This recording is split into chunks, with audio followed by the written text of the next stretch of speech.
Assalamualaikum. Yang ni video kedua untuk MPV Raya So depan kita ni ada sebiji Mitsubishi Grandis 2.4 auto tahun 2009. Yang ni enjin Maybach So kereta ni memang cantik lagi.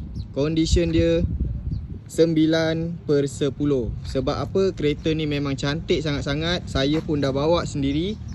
Barang bawah okey, enjin okey, tak ada leaking, aircon sejuk. Memang cantik. So nombor plate pun cantik, 9300. Yang ni time baru dulu, harga dia memang mahal. Sekarang ni korang boleh dapat bawah 25,000 saja. So sport rim kereta ni pun masih original. Tayar bunga tebal lagi.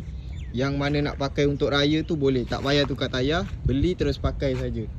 Bahagian tepi ni pun cantik lagi. Jom kita tunjuk bahagian belakang.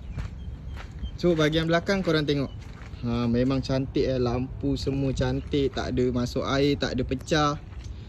Exhaust owner dah tukar. So bunyi dia tak berapa nak bising. Dalaman korang tengok dalaman dia macam kereta baru lagi. Walaupun 2009 tapi kereta ni tak hancur Dalaman dia cantik. Ada 2 airbag.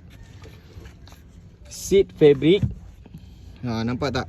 So korang nak bawa balik kampung tu memang tak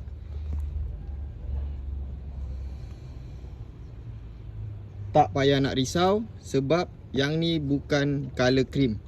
So seat dia color hitam macam ni. So senang jaga. Macam mana geng? Cantik ke tak cantik? Korang boleh komen dekat bawah. Murah ke tak murah? Harga kita jual dekat kedai RM25,000. Yang mana tengok video ni kita tak nak 25,000, tak nak 23,000. Datang ambil RM20,000 sahaja. So itu saja. Yang berminat cepat-cepat PM nombor dalam video ni.